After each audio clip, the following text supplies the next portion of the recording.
All right. Why are you clapping? right. I'm like, I'm about to do it. Every time the recording thing goes on, I start going like, what's going on? Yes, we're back. Anyways, welcome everybody. Welcome to another episode of Dumbass Film Students. Hey.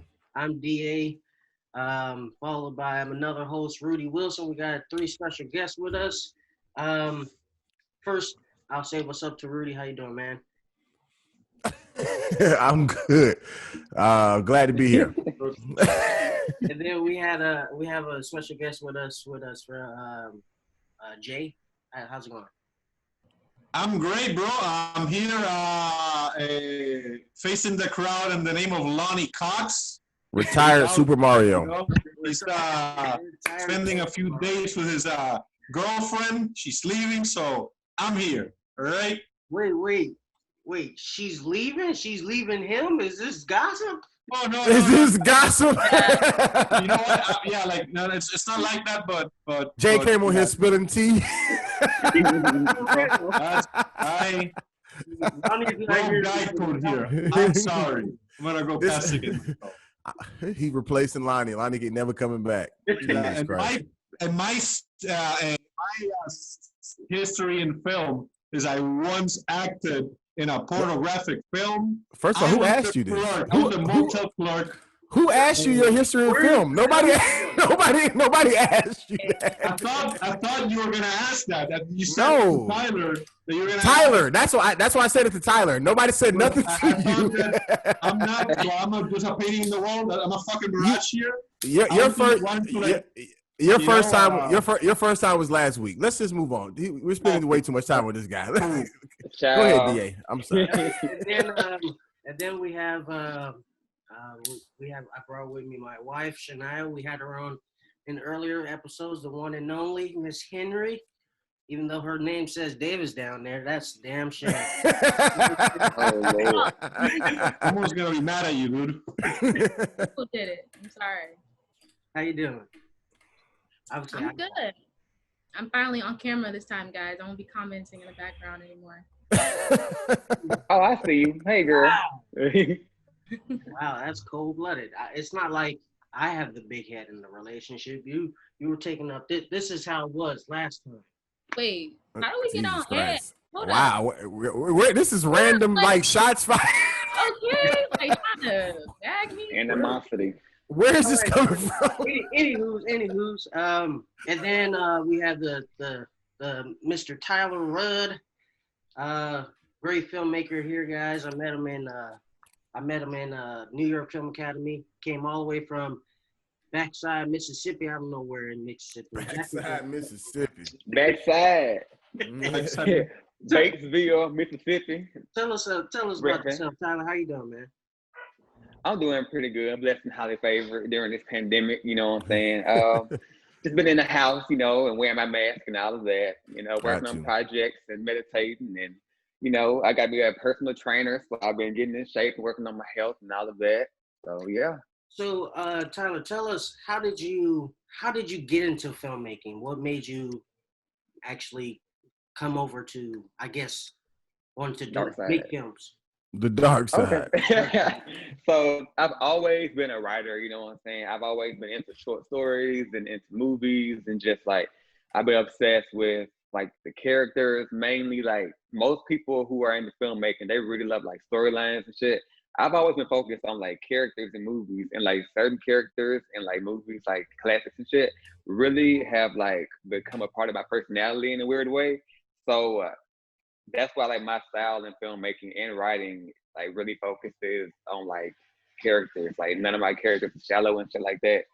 And I guess it helps too because I'm like a psychology major as well. Well, I got a bachelor's in psychology. Like the mind is very like fascinating to me. So I'm not sure if I answered your question, but I guess I like got into filmmaking because I've always been interested in it, and like the opportunity was not given to me where I'm from in Mississippi. Like no one does that. Like it's all about like sports and agriculture. So I got 2 quick questions. First question in reference to Mississippi specifically: how what's the distance from where you're from to Meridian? And that's just because my sister is from there. Obviously not from the same mom. And then second question is like, what all do you do in filmmaking? Like, I guess we kind of got your intro, but like, what's like your thing? Like, do you act as well, or just write, direct, produce, so on and so forth? What's up, Biko? But so first of all, Meridian, it's very close. My sister's a cheerleader. She's in high school, and they actually had a football game against them last night. Oh, so wow! That's cool you mentioned that. Yeah. So Meridian is pretty close. It's probably like 45 minutes away from my town. Cause like Batesville, where I'm from, it's like close. What the world? 45 minutes. Listen, yeah, I mean, I guess I'm used to LA. You know what I'm saying? Because like, I mean, Santa Monica can be 2 hours away depending on traffic, and Santa Monica, it's like I guess like I'm kind of accustomed to like the city's terms for close. Makes sense. But yeah. So I guess what was the second question? Just what all do you do in reference to filmmaking, like on the filmmaking side? So I really love screenwriting.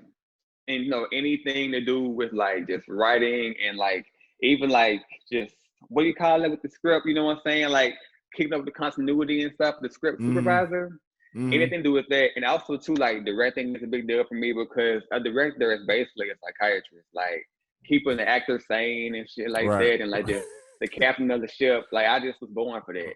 So I think that's how me and Daryl became good friends too. We like freaking like the best duo because he's really good at the technical stuff, like cinematography and stuff. He's great with directing too, but like he's really good at like editing and stuff. And I honestly could just like get at to somebody else. Like I know how to do it if I have to. For sure. I prefer to be sitting in my high chair, you know what I'm saying, with my megaphone, you know what I'm saying, telling people what to do and like writing shit. So yeah. What type of? One last question. I'm sorry, Daryl. What type of like films do you want to like, I guess, make? Like if you could have like a, this is what Tyler Rudd was known for type of, category, I guess. I actually like got into film school with like my horror work and thrillers and stuff. And I was known as like the horror guy when I was in film school. And I kind of wanted to break that mold because like I was so new to filmmaking because I didn't have the opportunity where I was from. And I was like, okay, shit. So I want to try like every freaking genre. So I want to say that I want to be one of those people who like kind of dibbles and dabbles in every genre. And I feel like now, like not like most projects today kind of are a combination of a lot of things. Like it's not just like one, you know what I'm saying? Like I kind of would like to give like Ryan Murphy vibes. Like he kind of like does all this shit in one. Gotcha. In terms of film, because Ryan Murphy has been really successful with the series, and they have all been great. Whether it's the American Horror Stories or the O.J. Simpson fucking show, which was just as one of those horror series. But what I'm curious is, like in terms of film, who would you say is your favorite director or like your favorite directors of the horror genre? Oh, horror. Okay. Wes Craven, Stephen King. I respect Rob Zombie, but he got, if I don't know, like that satanic cult shit, like he got his own little style. Yeah, he got his own little thing. Yeah. I fuck with Rob Zombie big time. I fuck with Rob Zombie big time though. You know what? That man is crazy. I would actually be afraid of him. Like he has to be on some crazy shit in real life. The shit that he creates, like his mind is too sick for me. But I respect him for real. Like if he cast me in something, I would be in it. But depending on what I gotta do. Do you want to know something really crazy about that dude? He grew up in some town that's like far away from any city that you would imagine. It's a small town, whatever. And this dude, one day playing with his brother, because fucking saw a naked man, bloody up, stabbed the fuck up, like leaving a fucking house and running. And like it's one of those things that he just assumed in his like he took it and it kind of, I don't know, it's like, well, I guess that's the way the world works. And I think in a way it kind of like gave him all of these ideas of how creepy, like a sleepy little town can be. Right. But that shit was creepy as fuck and interesting that man actually went through that. Rob went through that. Rob Zombie did. See, like he was playing with his brother one day in the backyard or whatever. He saw a fucking bloody man stabbed up. No, we got the story. The question is are you talking about Rob Zombie? Yeah, I'm talking about Rob Zombie. Oh, He saw that shit. No wonder then, shit. Yeah. He got corrupted. That just proves Tyler's point even more to be true. That And I think his I would be scared of that carnies. motherfucker.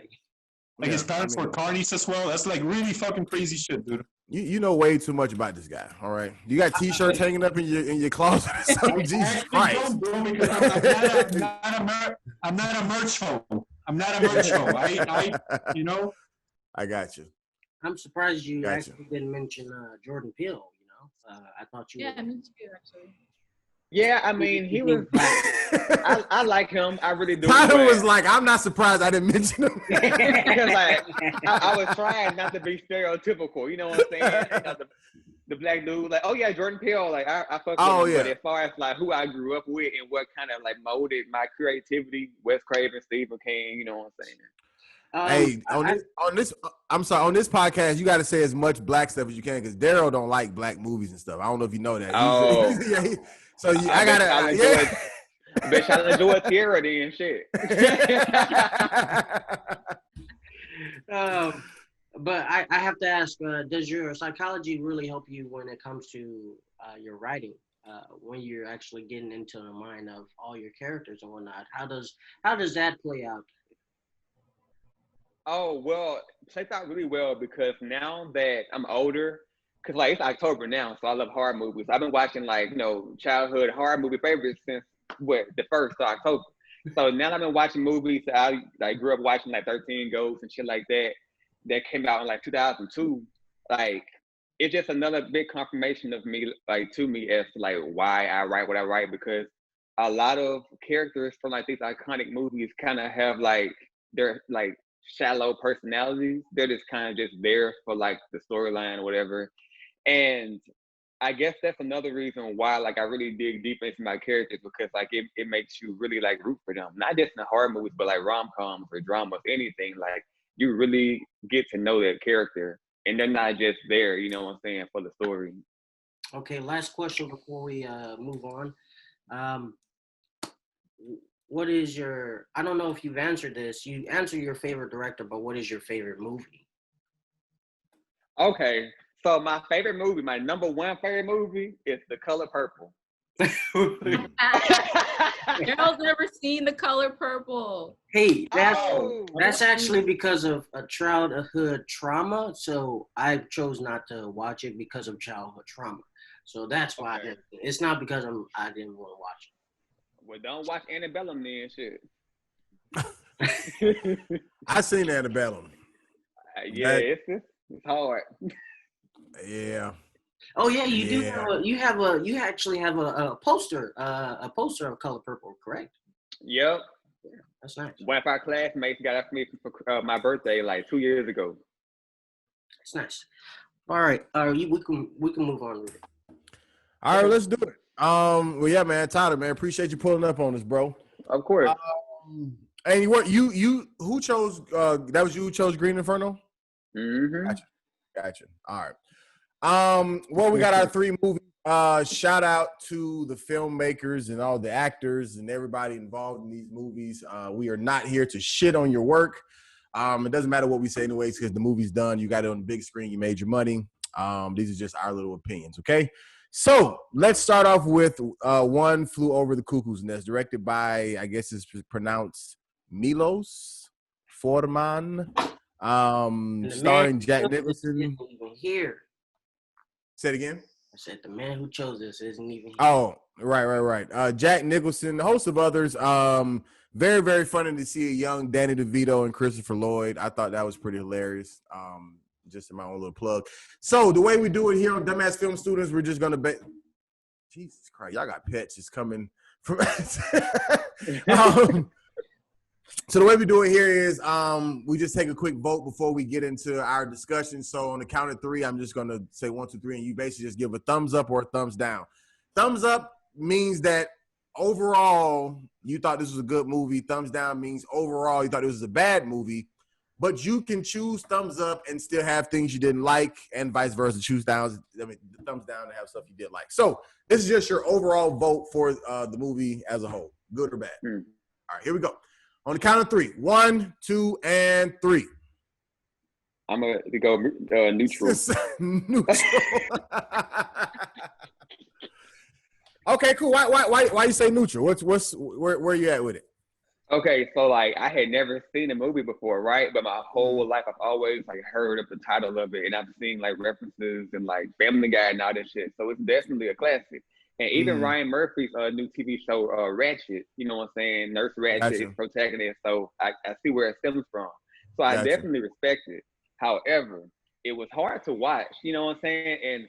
And not because it's an older movie. I love The Shining, you know what I'm saying? Halloween and shit like that. But it was just something about it. It kind of reminded me of like Girl Interrupted with Winona Ryder and Angelina Jolie, like the male version of that. And I don't know, like I just wasn't vibing with it. But at the same time, I really respect it because it's a classic.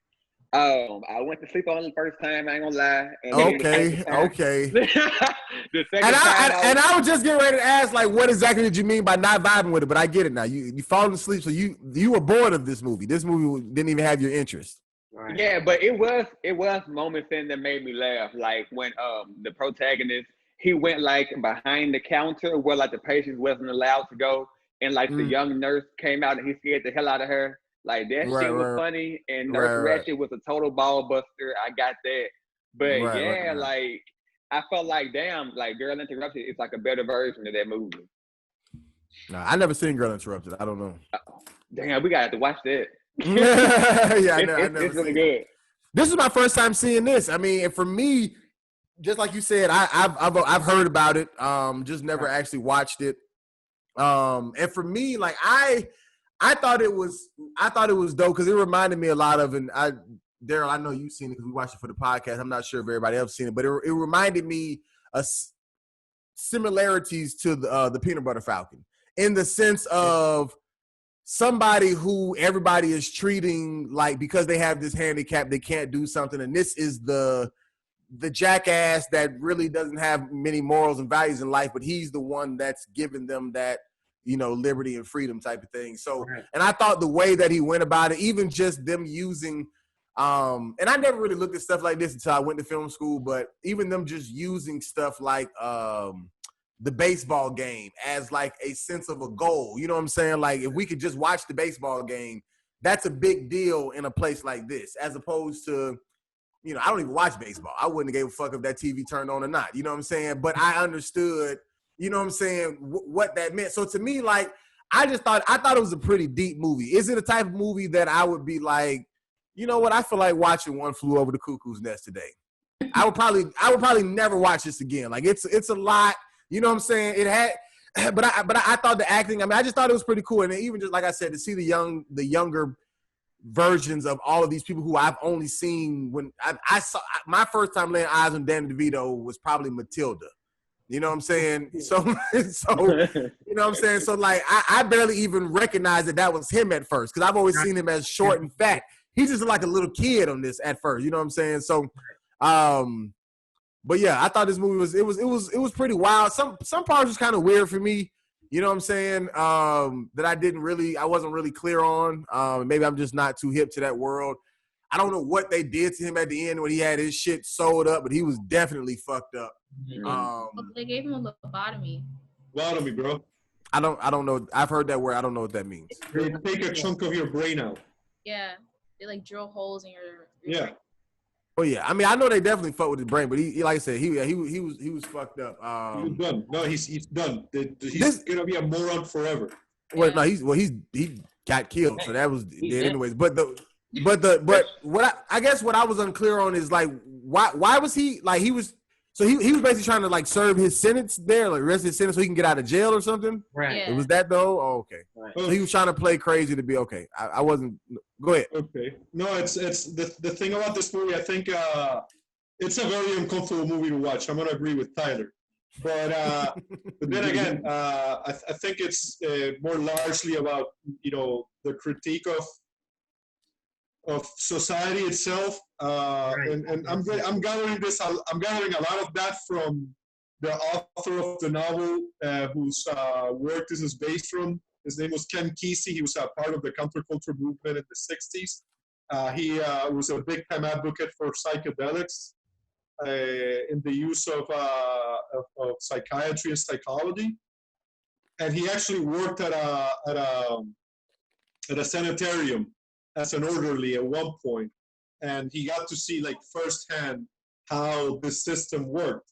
I thought it was like, yes, it is about a dude who's kind of like, trying to cheat the system, but how the system itself is just so vast and so overwhelming that it ended up turning him crazy, Hey, can I ask a question? Can I ask a question real quick before you go? Why? So you remember the night that they all got drunk and then fell asleep and they woke up, they found like the dude smashed the girl. Why? What made them? So when he sent the little stuttering guy in the room with his chick to smash, like when he sat down at the table, like what was that whole moment about? Because like I never understood like what he was sitting there awake. It ain't like he sniffed a line and passed out. Like he was sitting there like thinking about something, and then all of a sudden it cuts to them all asleep in the morning and they've overslept with the window wide open instead of leaving. I never understood what made them sit there like the whole night. I don't know. I guess they were waiting for Billy to get done with the girl. No. See, well, I think that moment was actually him coming. That was his character change. Like he knew that. I felt like that was his character changing from just this person trying to get by to, all right, I know what I'm doing. That was him recognizing who he is as a person, and I think because he could have left. I feel like he could have left, but he chose not to leave. Not the fact that he fell asleep or anything. I think he sat there and chose not to leave and say he was going to do this right. You mean I don't. Where did you get that from? I don't see that at all. Yeah. What makes you think he chose to stay? Look at how they framed it. They framed it with him sitting there, and I don't know if you remember. I don't know if you guys seen The Graduate, but at the end of The Graduate, they're sitting at that end of the frame, and they're just sitting there, and they just escaped from the wedding, and then now they're sitting at the back of the bus, and they're just like, they come to this, okay, what's next? And that it's not that he said, okay, what's next? But he had that moment of realizing, like, they sat on him so long that he had a moment of realizing his true character. That was his character change, If you notice in the first, I feel like when everything had, when the morning came, he wasn't really trying to he wasn't panicking trying to get out. He was like, okay, yeah, I fucked. He was like, okay, I fucked up. And then he was like, okay, I got to get out of here regardless of the situation. Yeah, I have no idea what you're talking about. You could stay there forever. I'm so confused. I'm so confused. You guys gonna watch the movie, God damn it. No, Go ahead. No, go ahead. No, go ahead. I'm saying I understand what you're saying, but I feel like McMurphy's character is unique in that he actually doesn't change. Like I feel like he's been the same throughout, and it's one of those stories where like society around him is kind of supposed to change. So even though he doesn't change, like he has an influence on the inmates. You know what I mean? Right. I feel like that was just like a reflective moment for him. I don't think it was like him like deciding, oh, I'm not gonna leave. You know what I mean? Like I don't know. I don't think like he was changing in that moment. And that is the power of filmmaking, because. But you know what? I think that you have something interesting there, Daryl.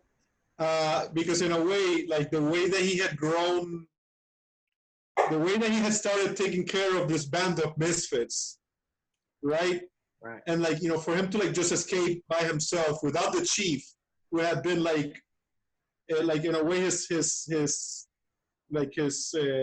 goddamn partner, or his like, you know, the dude that he'd go to, you know, especially after they bonded when the chief spoke to him.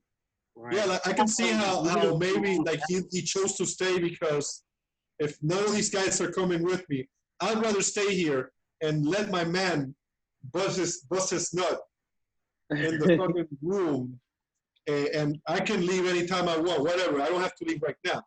But yeah, like, but I'm saying, but what carried him over to the morning? I understand why he was there that night, because he was waiting on the girl or whatever. But I'm saying, like, what, like he's sitting him in the room, and then he went and sat down, and then that moment he had some type of thought, and then all of a sudden everybody overslept. The people who had sex, the people who were drinking, the people who had nothing.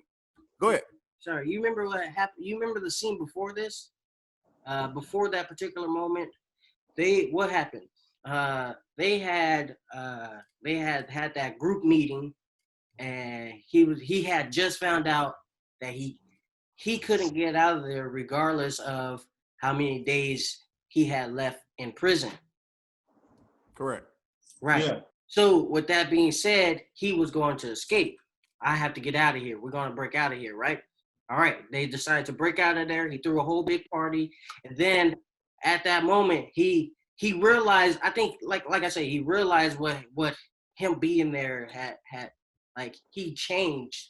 And then once he saw the conflict with all the nurses literally abusing everyone again, he's like, because that moment with them all partying and everything, that was the moment of, I feel like that was, in essence, not the climax per se, but you know, the break into three, you know.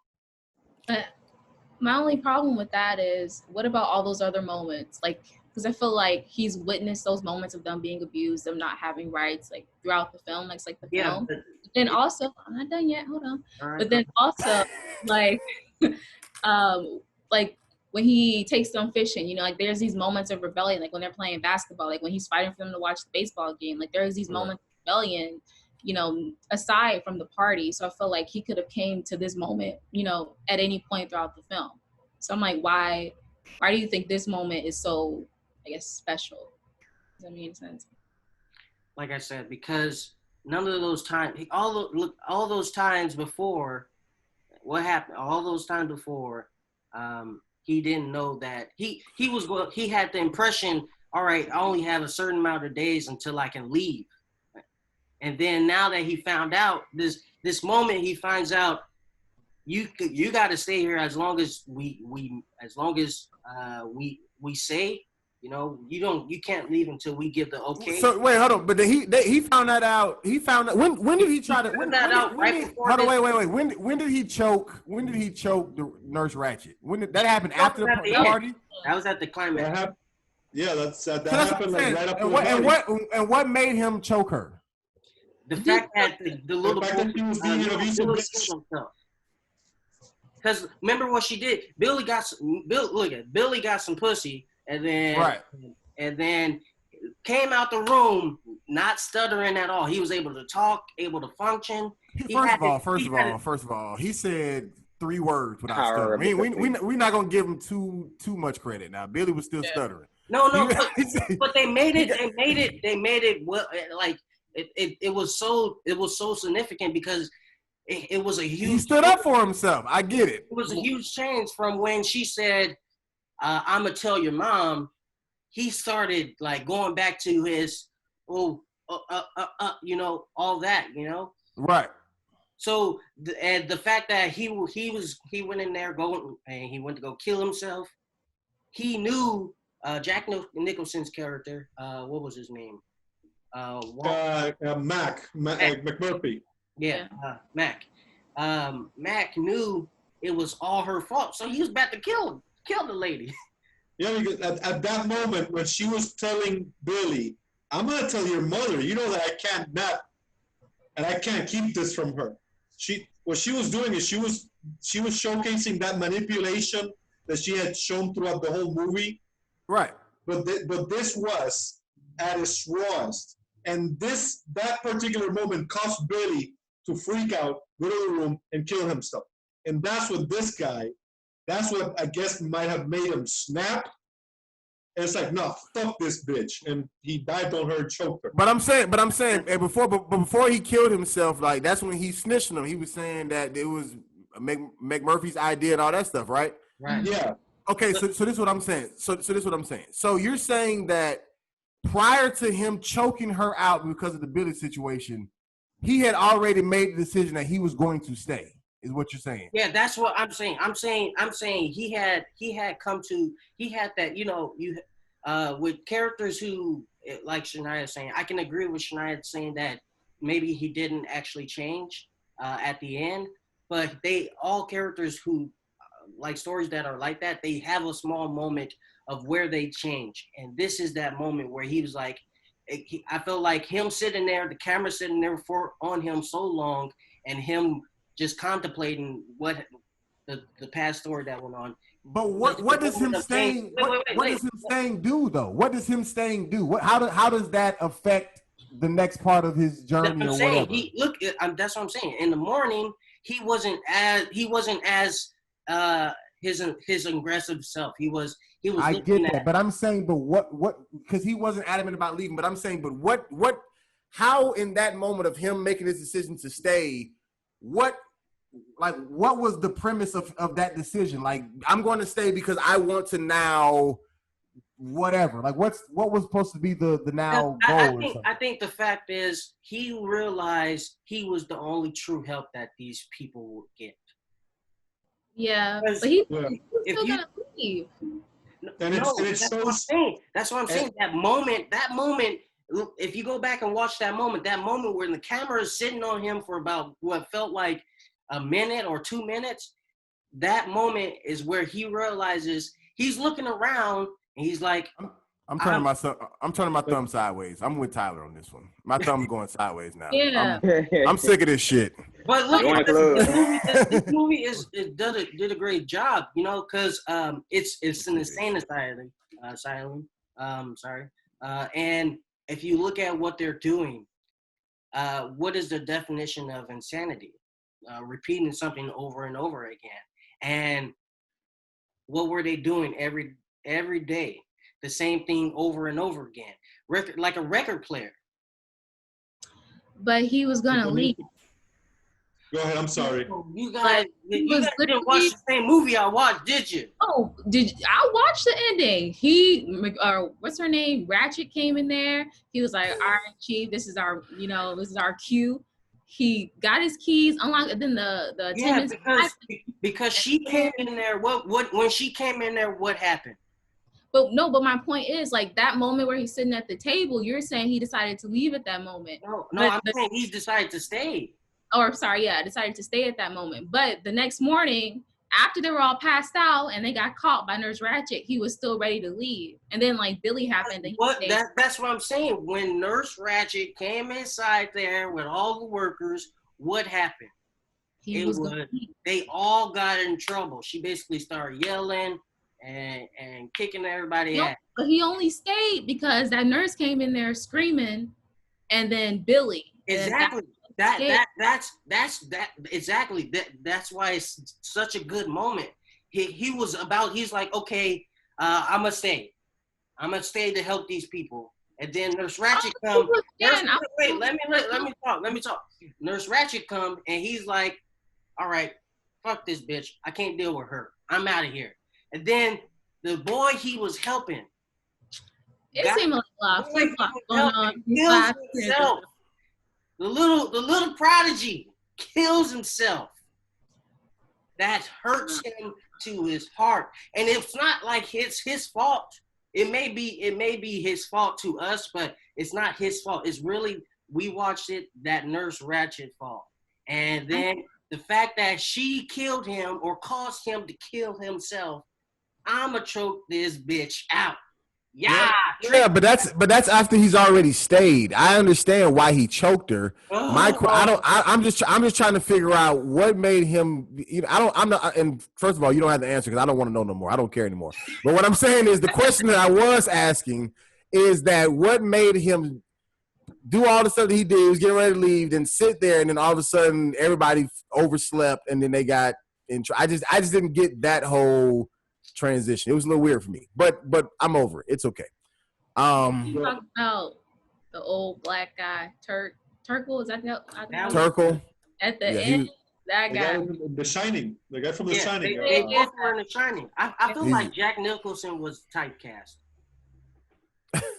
I feel like maybe he wanted to do his role. It was a popular book before they adapted it to film. But if you look at all of Jack Nicholson's roles, he's always Jack Nicholson.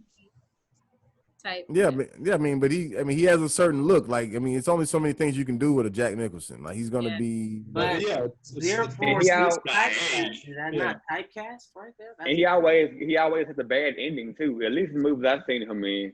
The Shining, he froze to death, and this one he a comatose. And there was a werewolf movie he in, and he died. Child, I don't know. I actually really liked this ending. I thought it was very especially because apparently this is a book, and Shania was telling me about it. The book is apparently, according to Shania, the book is apparently from the chief's perspective. Bless you. So the fact that the chief actually got away, it showed that maybe the chief was actually the true main character here, because he did change. The chief was closed off, and then. I mean, I seen the change in him for sure. No, I get that 100%. From what I understand, the chief was the book's narrator. Yeah. Yeah. He was not the main character. He was the narrator. As if he was the one telling the story about Mac. So kind of like Morgan Freeman and Shawshank type of situation. Exactly. There we go. I got you. No doubt. Okay. Anything else for this movie? Because I'm sick of it. I said what I had to say in the beginning.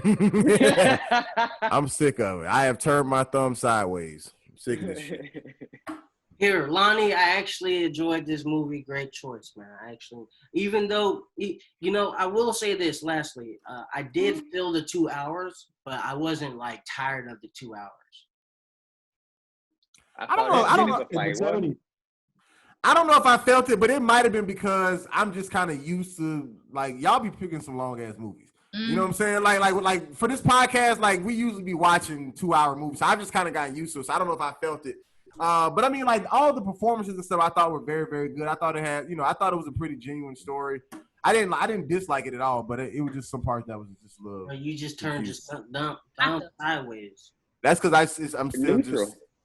I don't dislike it, but I wouldn't watch it again. He's done with it. I'm glad I seen it though. I'm glad I finally seen it. You know what I'm saying? Do you guys know that this movie is one of 3 or 4 movies to win all 5 major awards, all the 5 major Oscars: Best Screenplay, Best Director, Best Picture, Best Actor, Best Actress. All 5 of them. The only ones that have done that is one movie in 1934. I don't remember the name, and then Silence of the Lambs in 1991. Why do you have so much history about everything? You know a lot of facts. Like everything that comes up, he goes back to 1930 and bring us all the way back to 2020. I dig it. This man know a lot of shit. Encyclopedia. You're really disappointed, bro. Don't worry. No doubt. All right, well, let's move right along. And I'm actually skip over to this one because I don't know how. Tyler said One Flew Over the Cuckoo's Nest was disturbing, and he chose The Green Inferno. This was probably the most disturbing movie I've ever seen in my life. Jesus. Directed by Eli Roth, starring Lorenza Izzo, which they actually used to be married, believe it or not, and a host of others. Yeah, man. So let's do these thumbs real quick for the Green Inferno on the count of 3, like or dislike. 1, 2, and 3. I knew neutral. Let's start with Jay. I'm just curious. Why are you neutral? What put you in the middle? No, don't get me wrong. I really loved it. I am a horror fan, and I am constantly. What was horror about it, Jay? I wouldn't consider this a horror at all. I wouldn't consider this a horror at all. At all. This was just gore.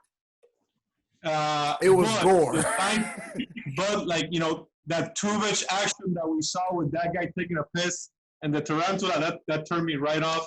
So like that was the only scary moment. The fact that he was about to get his dick bitten by a spider. Yeah, but I didn't need to see like too much action. All right, just you know, I don't know. I don't need to see his dick. Everybody knows that was a little boy from Spy Kids. That's like a little side thing. Oh, really? But I didn't realize that. I enjoyed it a lot. This is I think there's like a sequel in spirit to like Hostel, which was also directed by Eli Roth. And what I mean by that is this is what happens when nosy white people stick their nose into what's not their business. All right? Tell them, Jay. Number one. That's number one. You know, you got a bunch of white kids that are, you know, in all these colleges in New York and the fucking Northeast, you know, starving themselves for whatever reason. And the hell, you know what? Let's go down there and tell other people what they should be doing. And that's what they got. All right. Number two, this is an apology, and not an apology in the sense of apologizing, but apology in the sense of a defense of Trumpism. All right. Let's go down there, mow the forest because these perverts. This is what they're doing. Right. And let's end this shit because a bunch of goddamn savages. I enjoyed it. I enjoyed the gore. I enjoyed the guy getting his like eyeballs popped the fuck out. That was my favorite. But to me, that's what I'm saying. To me, that's all this movie was. Like in the sense of the gory shit, I thought it was executed very well. Like if you wanted me to. If you wanted me to really be grossed the fuck out, like watching the different stuff, like job well done. Like, but to me, outside of that, like the story itself just wasn't all that thrilling. Like, and once again, are there things that I like about the movie? Yeah, but I give it an overall thumbs down because to me, for one, it's considered a horror, not a horror at all. I mean, like, not even a little. Yeah, it's not psychological at all. It's another movie of the kids going. But I'm saying it's not even scary. It's just like these are people in a fucked up situation. And for me, just like to your point, maybe because I know, like, if I ever ended up in that situation they were in, it wouldn't be for whatever reason they were in. I would have just happened to been flying over and my plane crashed, not me going out there with a group. So to me, like. Yeah. I'm already not connected to the dumbass reason they went out there in the first place. Tying yourself to bulldozers and shit. I'm not doing that. You know what I'm saying? So to me, the dude tricked them. I didn't give a fuck. I'm like, y'all deserve that shit. Y'all dumbass shit. You should have been out there in the first place. You know what I'm saying? You should have followed that fucking sociopath. You should have followed that fucking sociopath. Right. Like from the college campus, all right? That guy was a creep. And so was Carlos, the multi-millionaire. Yeah, that was a creep. Also, he was kissing all the ladies. No, this is how we do it down here. We don't shake hands. Fucking perverts. Give me a bad name. Can we just point out the fact that the main character really only went so she can try to get some dick? And that was so wet. She tried so hard for this dude to even want her. So badly. Oh, I want you so badly. I go to Peru for you and tie myself up to a tree, goddammit. I like that they did that though, because I feel like nowadays a lot of people take up causes not for the cause themselves, but because like, you know, they want clout or, you know. Right. Yeah, that's what her friend was saying at the beginning. Those kids are it's just like they're just trying to be seen doing activism. They're not really doing activism for the sake of activism itself. But like, I agree with Rudy. I feel like despite, you know, putting aside like the fact that, you know, it wasn't horror and all that, my problem with the story is that it was really about them trying to escape, but we didn't get to that till like halfway through the movie, you know? Like the first half wasn't really that important.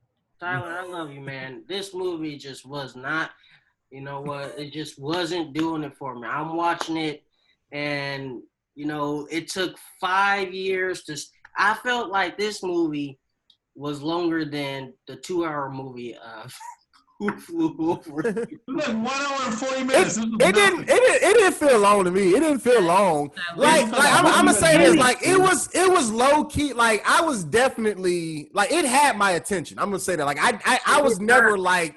I'm not gonna sit here and say I was like bored watching it. I don't think it was like bad to that degree. But I'm saying like if I'm watching it, if I'm putting my filmmaker glasses on and I'm watching this film, like to me, it ain't that deep. Like it's just a really gross movie to watch. You know what I'm saying? No, more than it is, you know, like because even with whatever message that they were portraying, that even gets overshadowed with the goriness of whoever this tribe is. That I mean, this tribe had no sympathy. Like they don't care how much you screaming, kicking, whatever. They just like, okay, yeah, take this up the vagina, stab you here, cut you here, ants here. I mean, they just didn't give a damn. Like I never so to me, like I just kept like kind of just cringing the whole time. Like every time, you know, something I was just happening. want to say that I feel like these two movies that we started with had very subtle racism in them. This one, I feel like they were talking about tribal people, and I feel like because they had cows. It's not like they couldn't eat meat. But there are tribes out there who are cannibals. They're just cannibals. It's not saying they are. I feel like they were discriminating here. I feel like, oh, these people live in the forest. They gotta eat people. That's just Daryl, man, can I ask you a question, Daryl? What's up? I'm gonna ask you a question, Daryl. All right? Have you ever had human meat? You know how good it is, all right? It's delicious. It's better than anything else you've had in your life. I'm telling you, you will stop chasing pussy just to eat human meat. I'm telling you. I heard it tastes like tuna. Number two, it is a fact that there have been tribes in the Amazon and like in Africa. There have been tribes that have practiced cannibalism. In fact, there have been tribes in like of Native Americans that would do war with like other tribes, and one of the things that they did as part of the victory dance or the victory celebration is eat the fucking their enemies. So this is, I mean, I get it. That's factual. This is not necessarily like I get it. I'm just saying I felt like it was to the extreme. Just a little bit, but I also think it was a little racist that they had to eat the black guy first. He was the biggest, okay? Yeah, I get that. You know what? I thought the same thing. I'm like, the black guy. That's the only thing that made it a horror film is because he died. Well, first of all, hold on. First of all, but let me point this out about people dying in this movie. This movie did the laziest job of knocking motherfuckers off. Like they were just like, yo, we casted way too many people. We need you to die right now. So you be delusional, run into the propeller after the crash. You fall this way. Like people were literally dying for no reason just to get them the fuck off the screen. I didn't understand. I'm like, you could have just cast less people. I was like, when he walked into the propeller, I was like, what was he, drunk? That was literally. He probably wasn't even in the earlier scene. That was the extra. They was like, hey, listen, just when we say action, do a couple stumbles, drop back, and we just my hat done fell off. Drop back and then get caught. You want your moment to shine? Here it is. You die. Right. Well, I'm gonna say one thing, Rudy. In defense of the movie and of Eli Roth, much like Rob Zombie, is not known. Although, wait, scratch that. Eli Roth is not necessarily known for making psychological horror, he is known for making essentially, gore porn, like if you ask me, if you compare, has anyone here seen the movie No Country for Old Men? Yeah. Great movie. To me, that's a much scarier movie. Much scarier than fucking, the Green Inferno. Green Inferno was just a gore fest. That's what it was. Right. People that go to watch Eli Roth movies, that's his brand. He just wants to gross you the fuck out. That's what I think. Hold on, go ahead, Tyler. Tyler has something. Go ahead. Well, I was going to say that I think the Green Inferno was kind of like, what would you do in that situation kind of movie?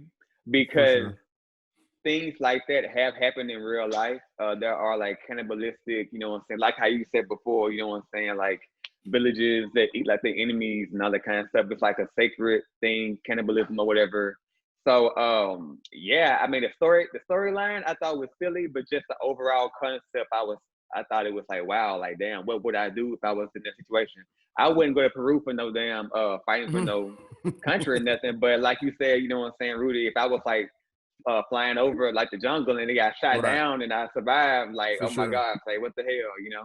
I think the grossest part was when they ate they friend, that because none of the rest of them realized it, but the girl who killed herself, she was like, she saw the tattoo and was like, damn, I'm about to kill myself.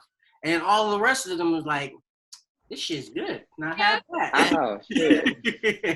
The grossest part was when they dug the black dude eyes out. That was terrible. That was terrible. He did not deserve it. And that lady was saying, yeah, right. Like, and they just was, oh my God. Like, yes. I don't know. This is what I want to watch. And he was a nice guy, the whole group too. That sucked. Yeah. I think my biggest problem with this movie is the fact that I was going in expecting it to be a horror movie. So especially because Lonnie, who's not here. Bitch ass. He's sitting there just, I'm not watching it regardless. I was like, wow, is it that terrifying? So I'm going in like excited. I'm like ready to be scared. And then I get there and I'm like, okay. Yeah, watching it is like not scary, but like I feel like actually being there in their shoes would be fucking terrifying. You know what I'm saying? No, for sure. No, like being there with being there, but see, being there, and that was another problem for me. Cause see, I feel like, to your point, Tyler, like if I was there, like when they first got there, I honestly felt like they were in a hopeless position. I'm like, yo, all of them finna be fucked up. Like, I'm very curious to see how they gonna get out of this.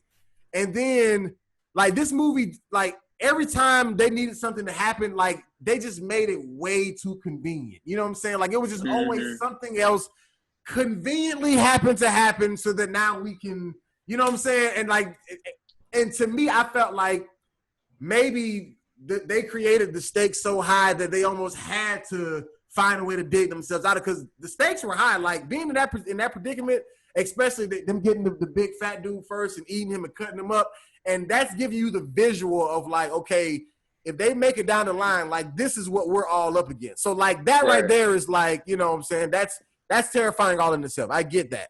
But then as it progressed, how they were getting out of stuff, I was just like, I will say that, yeah, that was a, you know what I'm saying? It's like, really? Like, right, and how that one chick was gonna get circumcised and she got rescued like conveniently right before it happened. Yeah, it's you know. And that part, it was that part. Like, for me, the ending, if I was in her position and these people tried to circumcise me, like, she saved them at the end. I'm like, I get, you know, you want to save the culture, save the tribe. But if I'm in that moment, I don't give a fuck about these people. They tried to eat me. Why did she lie? Yeah, I don't get that either. I was like, you should have said something so that the U.S. Army go in there with the tanks, the airstrikes, everything. I wouldn't have taken a shower till they did a full examination of my body. I want you to see everything they did to me. Right. Everything. If I was that dude that she left behind, I would have came back to kill her, because like, why would she even leave him? He didn't know that was gonna happen. Yeah, no, he did know, Tyler. He did. What? No, he didn't. No. He didn't necessarily know, but he was still green though, because he didn't care that people was dying. Like, he I disagree. I think he knew they gave her the faulty fucking, because there was a point in which they traded the fucking the lock, and they gave her a faulty lock so that she would go through that shit. So yeah, that is a sociopath. No, I'm saying as far as the village part, like he didn't know the plane was gonna crash and all that. Yeah, right. He didn't know the plane was gonna crash. There was a moment in there where he had like a small little monologue. He was saying, it's all fucking tied together, the good and the bad. The plane was rigged to crash anyways. We weren't going But he didn't. But he wasn't saying. If you go back and watch, he wasn't saying as if he knew he was saying it like he was saying it as if like this is what probably happened because they know that if we're doing this and we're doing that, like the only thing that he knew was that they weren't going to actually stop the forest or whatever from being taken out. They were just going to get the publicity. But in reference to the actual plane crashing, why would him and the person who made the millions of dollars be on a plane that they know is going to crash? That doesn't make sense. So that's what I'm saying. Like they all just ended up in a fucked up situation because they were going to be on the plane. No, they were going to be on the plane anyways because he said, you know what? It's okay. All we got to do is sit here. In 2 or 3 days, the army's going to come. He knew what the fuck he was doing. Listen.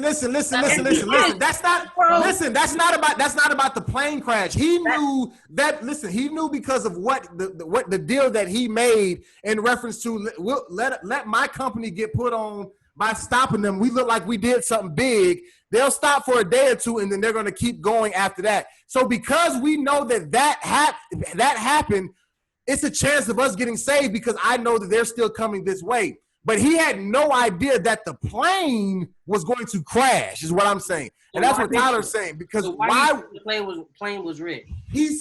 Because he's just said that because of they're doing governmental stuff, they're doing world-changing stuff. So he's saying like they have done something, they've accomplished something or captured something that the government doesn't want them to accomplish. So he's saying they're going to try to rig them to take down him and the whole group, the millionaire, everybody involved. Yeah, it's money. It's not a. That's why they found the fuel under like the whole reason they're cutting down the forest and killing the tribe is because of the fuel that was there, the natural gas. So he's like, even if we don't stop this company, another company is gonna come, like because it's money. No one's gonna pass that up. Yeah. So that's what he assumes. Clearly, based off of this movie and the previous, you guys don't pay attention to the fucking movies. You don't pay attention. For real. You be arguing points and talking in circles. Jay are on the same page here. We've been on the same page since the last movie. Y'all over here. Okay, this is what I'm saying. Okay, this is what I'm saying. This is what I'm saying. Floating around and shit. The main two people who had anything to benefit from this whole trip was the main guy who was the leader of the students, and then the millionaire who set it up, or the billionaire, whatever he was. Those are the two people. Those were the two people who are going to benefit. So this is my question. Why would those same two people on their way home get on a plane that they know that's going to crash? Like, what sense does that make? Like he said, it's a PR stunt. They know all of this.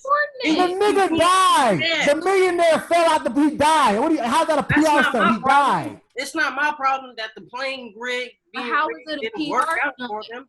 How is it a PR stunt? None of this. I'm sorry.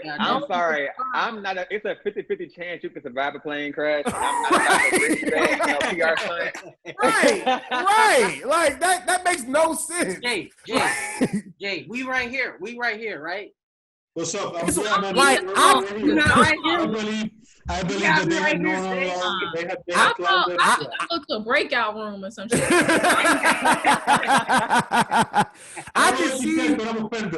I could see if it was two different planes and he accidentally got on the wrong one because one was supposed to crash and the other one not, and he got on I could see that. But if I'm somebody who's he handed him the stack full of money or whatever, like, okay, boom, you got your money, I got my publicity. So like we're winning. It's time to go home. Like when they come finish off this rainforest or whatever, the Amazon or whatever they knocking off, like that's their business. But we got the publicity, you got your money, let's go home. So why would I then be like, okay, no, we need a little bit more press. Okay, let's almost die. You might die. I'ma live, and then when we're gonna get captured by this cannibal village who gonna eat the shit out of us and never let us go. We don't got cell phones no more. All that's done, crashed. So we're not filming. Remember, guns. They did have cell phones. No. Wait. No. Remember, the guns is our camera. The camera's like they don't have that in the village. Okay, they didn't. And guess what happened with it? When did they ever get a video or Snapchat of anybody in this village? It never happened. Okay, because it was not a part. Because it was the continuity error. It wasn't working. It wasn't working. She used that to her advantage or for a fake phone that wasn't even working no more because she wanted to get up out of there. But I'm saying it would make no sense for them to have already accomplished their goal and then get on a plane that's going to crash. In this, like you said, like Tyler said, it's a 50-50 chance of you living. That makes no sense at all. So my whole point is I didn't mind the main dude dying because he was an asshole. When people was killing themselves and choking and getting eaten, he was like, well, he's fat, so they'll eat on him for a week. The rest of us are safe. And like, he didn't care. You know what I'm saying? Yeah, right. Jacking off. Like, so for me, like, I was cool with him being left there. Like, he deserved that shit. He was the reason why everybody was there in the first place. Even though they was a bunch of dumbasses, following him. He choked and was like, hey, choke me a little harder. I'm almost. Yeah, there. he did. I mean, he was enjoying that shit. Like, he was like. He went faster. I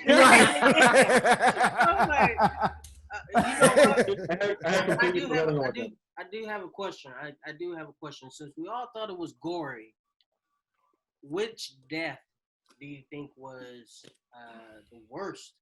As for me, I think the black dude. Huh? The black dude, hands down. I think the dude playing with them, when they were high. I think that had to be the worst because they started eating him while he was still alive. I mean, they did that to the black dude, but they passed him around. But the black dude, we literally seen every limb of his body get chopped off. But the little girl at the end, at that moment, she ran off with a whole leg, like she's about to go eat the shit by herself. Yeah, but I think by that time I had already, Yeah, because you had already seen that other guy die. Yeah. And that had been like a fucking Thanksgiving cutting of the turkey in horror movies, in gore movies, They were all bad. It was very, very gross. It was very gross. Also, I mean, the dude dying by the ants, that's a terrible. But the ants look fake. I'm not gonna lie to you. The ants didn't look real. CGI. Yeah. They look fake. They was because first of all they started out way too big, and that's what made me look closer. I was like, hold on, what? These some big ass. These roaches. these that big though. No, but I know, but I'm saying, but just I felt like them choosing to make them that big made me already question to go ahead and try to look a little closer. You know what I'm saying? I had a question, Rudy. Were they roaches or were they giant fucking ants? That's what I thought. No, they were ants. They were ants. I was joking about roaches, but I'm saying they were ants, but they were but I could tell that they were. And even after they were gone, you know what I'm saying? Like he had like scratches on his forehead. Like that didn't really seem like ant bite-ish to me. I don't know. Yeah, I agree. All I know is I would have probably killed myself too. I hate to say it. Like that one girl, because she just lost all hope when she realized that one chick that got away didn't get away. I probably did some shit too. Mm-hmm. I probably would have. They playing with her tattoos. That's the fucked up part about it. They were playing with her tattoos like they were stickers. Ooh, look it, I got one. I ain't gonna lie, y'all. Like that one dude had a point with the whole masturbating thing. I probably would have slept with somebody in their cage. Fuck it, we about to die. The one girl shitted in the corner. Oh my god, that was awful. Oh my god, that was. I'm gonna say I do find that it's a little bit racist that they made the black dude like a total fucking simp. Like, don't think, act at the beginning. Right. That was just poor guy. It's just like incel for sure. He's not gonna get laid. He was protesting. He was fighting for the wrong thing. He should have been Black Lives Matter. You know what I'm saying? He probably still be here. I will say though, like I did like the concept of them being trapped by a cannibalistic tribe. I just kind of wish they took like a more apocalyptic approach to it. Like something where it was just more about them escaping. I don't know. And I thought the weed was the biggest cop out. Like that was like the biggest cop out of them all. Like they eat the body, and now everybody is just like they was acting like they was drunk, like on crack and everything. Like they was falling all over. Like I mean, come on, guys. These people had not had access to psychedelics or weed before this moment. It's like, oh no, we're gonna get them high. You can't get those motherfuckers high. Right. Yeah, and like they would have had to eat the organs, for some of them to get high. It wouldn't work like that. It ain't even like they were sitting around the smoke while it was cooking. Like you just talking about just edibles. Like it's just flesh edibles. You just eating, and all of a sudden Because even the black painted dude with the main dude, like he was gone, like he was done. Yeah. You know what I'm saying? Like, Done for. Yeah. right. Falling in the trees and shit. Yeah, right. I thought the weed thing was a little much, like, cause at first I thought maybe when he tucked it in his shoe, he was gonna get caught with it, but then when they brought it back that was the way they was gonna get out, I was like, yeah, okay. Now, if it had been mushrooms, it would have been different. But Yeah, weed, I feel like Is weed that strong in Peru?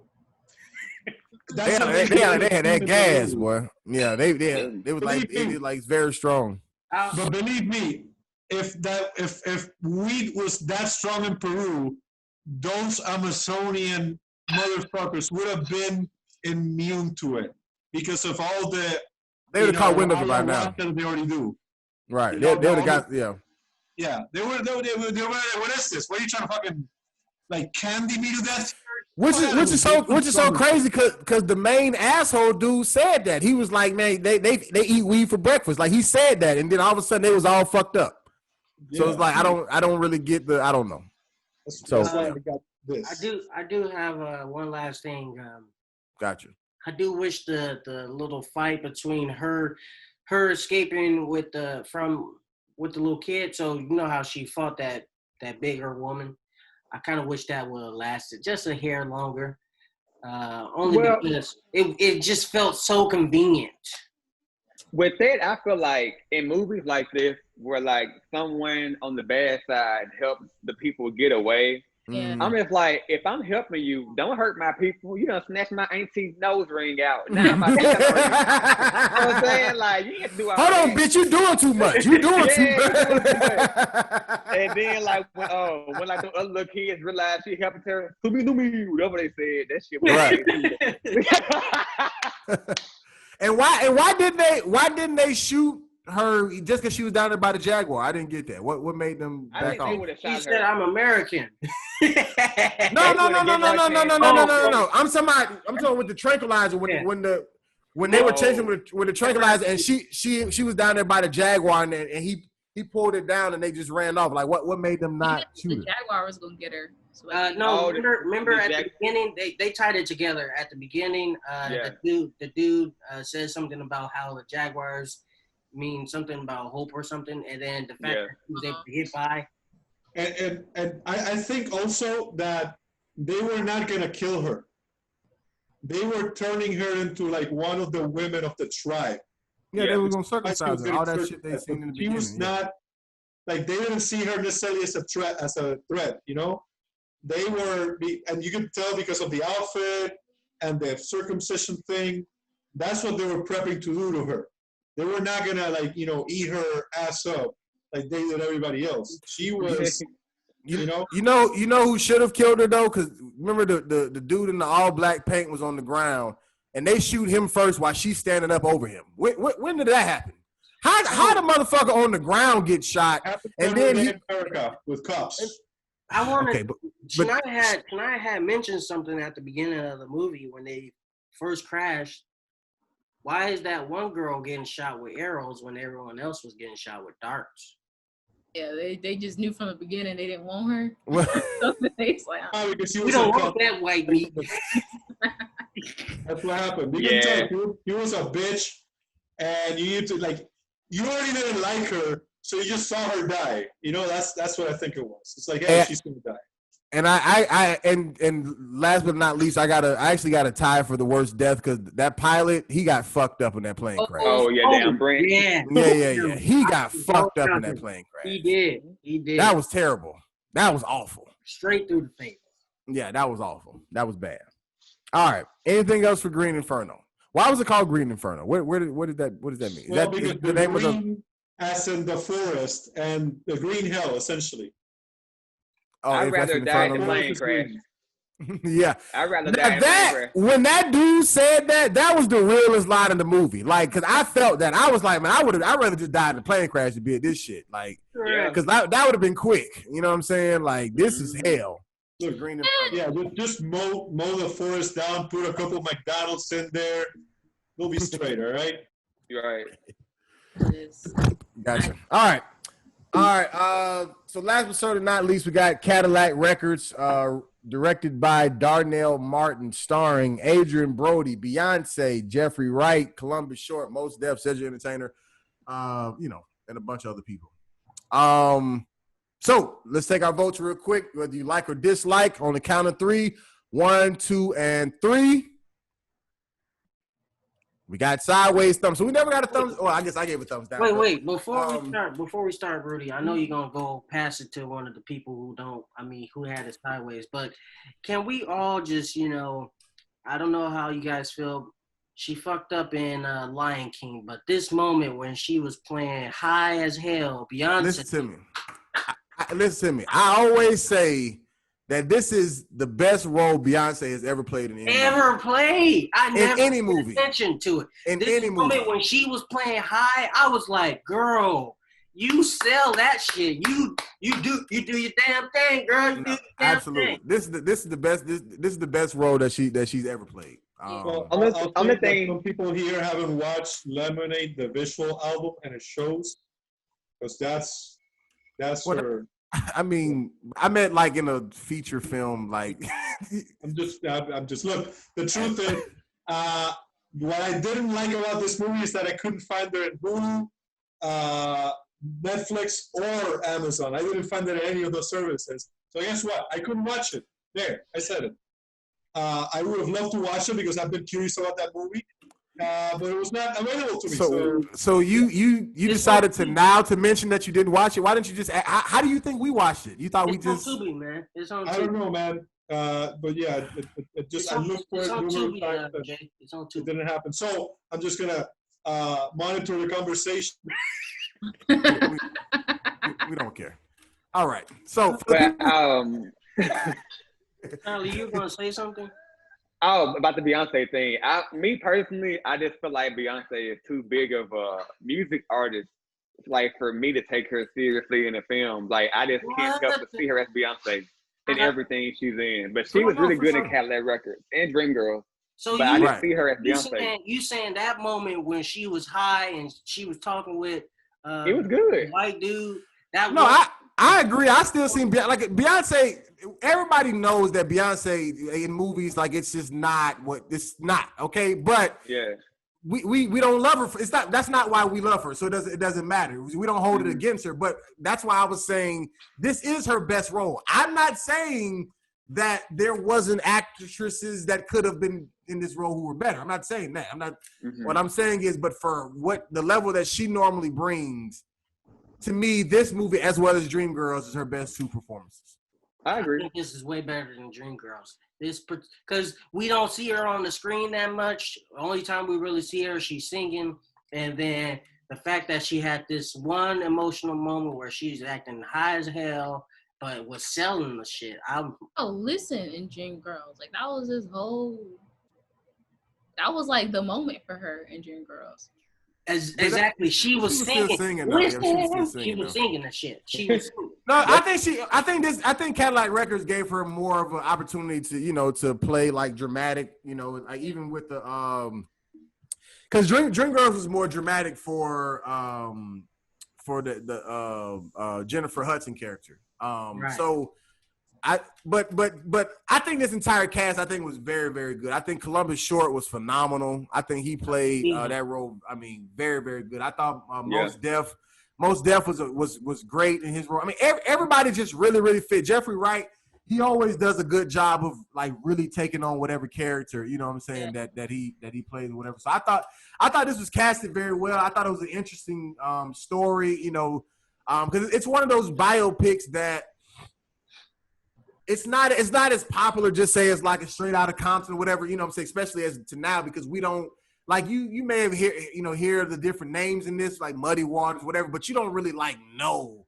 who they are like that. You know what I'm saying? So I think it was a good job of like showing the type of influence they had on music and who stole from them and, all that type of stuff like that, and what this whole, record company was able to accomplish even with their whole troubles of different people, him getting what was Columbus Short's name in the movie?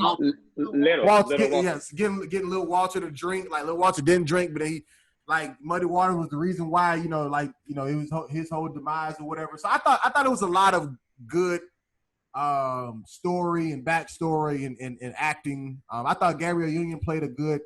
Well, that's actually a different character for her. She's normally like the sassy, sexy bad girl in the movie. You know what I'm saying? You think about who could play that game. You think about just whatever. But like she was a mother in this. Like she was literally taking care of Muddy, Lil Walter, her kids. You know what I'm saying? A kid that Muddy had with somebody else. Like she was just always, and I thought she did that very well. And even just to show like what, which is still relevant to today, but even to show like what a black woman like endured back then. You know what I'm saying? Because at the same time, like she had wait. Shania did not expect you to say that. She expected you to say something negative. No. She took it. I thought you was about to say to show like how black women, support their man or something like that. And I was about to say, hold up, man. They'll do shit like that. Waiting on for me. No. Right. I'm saying. Right. No. I'm saying what she had to endure because she even said like, even the conversation she had with Lil Walter, and he was like, man, Muddy got a lot of women. And she even said, like, don't talk to me about them. Like, I don't want to hear about that. Like, I know what he's out there doing, but at the same time, like, look at me. Like, I can't have no more kids. I love him. I can't, whatever. So, like, because of, and like, she really was like willing just to take the burden and take the loss for the sake of outwardly, at least, I guess, showing that support and showing that love and feeling like she had nothing else to offer him besides meaningless sex, almost, because she couldn't reproduce from it. You know what I'm saying? And that kind of made her hang around even just past the fact of just kind of just initially just, I guess, just being attracted to him or whatever. So I let somebody else go, but I thought this movie touched on a lot of good points that was was a story that needed to be told that I don't think we would have ever known about without somebody saying, yo, let's make this movie. You know what I'm saying? That's actually why Lonnie not here. He probably watched the movie and was like, wow, so many of my childhood songs are right. Yeah, the music was fire, but I will say, what's that one dude? He really liked white women. Chuck Berry. Yeah. Like that was so bold. I wouldn't have had the balls back then. Like he literally, like his car was like a freaking just open revolving door for white girl. I'm surprised that nobody like caught up to him and like cut his dick off. You know what I'm saying? Right, bro. No, fact. Tyler, do you know that man Chuck Berry? He got accused in the '80s for like there was a building that he owned, and this guy got caught with. He had put cameras in the ladies' bathrooms, in the fucking toilets. This guy was a disgusting son of a bitch. Oh, damn. Chuck Berry? Chuck Berry was one disgusting motherfucker, right? Like, just... Why when he get taken to jail, he was like, some other artist got a 13-year-old girlfriend. Oh, Elvis Presley here. Yeah. Jerry Lewis, like his career was thought out after people found out that he married his 14-year-old cousin. So this is real shit right here. Go ahead. All right. So I do want to say that I enjoyed it. One thing that I really enjoyed was the moment when we hear Muddy cry. I thought that was a very emotional moment. Yeah. But I thought that moment, the fact that because he seemed so hard, and the fact that he's having that emotional moment, and he didn't know how to really respond to losing what it was his best friend or like someone he saw as his son, Mm-hmm. I feel like this movie, like it was a good movie, but the reason I was neutral about it is because I feel like, it wasn't like, I don't know, like not remarkable I want to say, but like it wasn't, I feel like any different than like Dreamgirls or, you know what I mean? Like that sort of biopic movie telling how like, great African-American artists sort of had No, I would say it's different from Dreamgirls because Dreamgirls is more of a musical that was kind of a representation of what a Motown or whatever was, but like this was just an actual biopic of just the people, and they just implemented the songs that they sang in it as they were recording it or whatever. Yeah, so I agree. To me, I think the approach is different. I mean, it doesn't have some similarity because you're talking about old singing groups. Beyonce's in both of them. You know what I'm saying? So it can kind of remind you of it. But I would slightly disagree in reference to It's it. kind of like a Bohemian Rhapsody and Rocket Man. Bohemian Rhapsody, they had music in there, but it was very much on the dramatic side. Whereas Rocket Man, although it was a biopic, it took that very musical style approach instead of being very dramatic. So if you look at this is dramatic, and Dreamgirls, I mean, they had a whole moment where they was like, "Got me a Cadillac." But see, Dreamgirls is Go ahead, Shana. I'm sorry. No, I was just gonna say, like, I understand what you're saying. Like, that's a great analogy. I just feel like in my head, you know, like if I see both of those movies in theaters, like I wouldn't be like, oh, you know, like to me, there's not much of a distinct difference between the two films. Like I understand when you watch it, like one's more musical, one, you know, is more right. Dreamgirls, I feel like that's just like a little bit more glamorous outlook of that time, and Cadillac Records is more like raw, like, you know what I'm saying, gritty, like you seeing people get beat up, you know what I'm saying, and things like that, drugs. And Dreamgirls is more like okay, like you kind of getting a glimpse of like it's not all like glitz and glamour, you know, there's still some shit going on, but you didn't see anybody like, you know, getting beat to death. Right. Yeah. Dreamgirls also sung through all their drama. Like every dramatic part was a song. You know what I'm saying? Even Listen, You're Gonna Love Me. You know what I'm saying? It was they sung. It was almost like a Medea play. Like when they got intense. You know what I'm saying? Like they sung it out. I need a loan. Hey, that howling wolf, that man right there, he can sing. Yeah, you gotta respect him. But who would y'all say is like y'all's favorite character from Cadillac Records? Mine is Little Walter. Yeah, Lil Walter would be mine for sure. Like Muddy. It really showed like how it goes, you know, like how cause like how the drugs and alcohol and their lifestyle changed him. He started out like this attractive young dude. In the end, like you can see like how all this took a toll on him physically alone. Yeah. Sad. I'm gonna be completely honest with you. I have to go with Wolf. Mainly like him too. Because you haven't seen it, Jay. yeah, but Howlin' Wolf made a song called The Backdoor Man, and I love that song, so he gets my respect. Backdoor Man. Backdoor Man, there we go. Jesus Wolf, Christ, what does that mean? All right, he's freaky. the biggest cojones anyone can ever have. This man in the studio took the girl who was with Muddy and was singing to her and got her all hot and wet. And then, I think he did a lot more great things than that besides the hot and wet part. I think he stood up for himself. Then went to the club and was like ready to show down with Muddy. He was like just staring him down, like, "What's good, bro? You want to do this? You want to do it?" I mean, the man had cojones. I feel like he was doing too much though. Like from the moment he came, like he was just already off. You know, like I don't know. He just came on strong. Like he was trying to act like a human wolf or something. Like even his movements and stuff was like animalistic. To me, just real quick back to your point, Shania, about them being similar.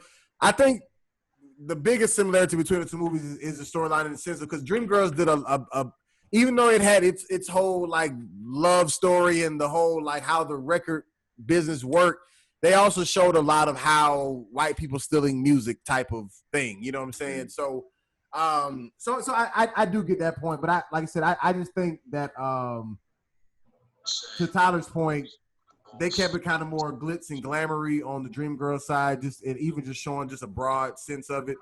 This, like I said, to me, I think because I actually seen this back when it came out, and I don't know if I appreciated it as much. Like it was cool, but it wasn't. But I remember watching it like again later on, and I was like, man, wow, like this this is actually pretty good. Like, you know, Beyonce was good, you know, different actors, whatever.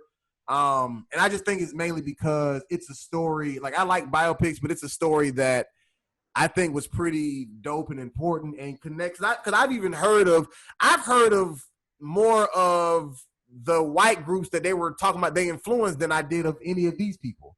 You know what I'm saying? So, like, to me, I thought that was important, because even me as a black dude, not that I'm listening to any old music to this degree, but for me to even have thought that if I could have just heard these same songs by whatever white artist was singing it, I would have just thought they made it. You know what I'm saying? I would have never even made the connection. So I think movies like this, you know, are important, just even for the you know, stuff that's researchable, but we don't even know that it's out there because nobody ever talked about it. Yeah. So I think like the reason why this one was more gritty than Dreamgirls is because, I mean, look at the cast. Like, Dreamgirls is focused on this girl group trying to make it. It's Diana Ross. I mean, she's Right. always been more favorable, more palpable to the white audience. So I feel like, you know, I'm still here, y'all. I'm listening. My headphones in. I'll be right back. you good.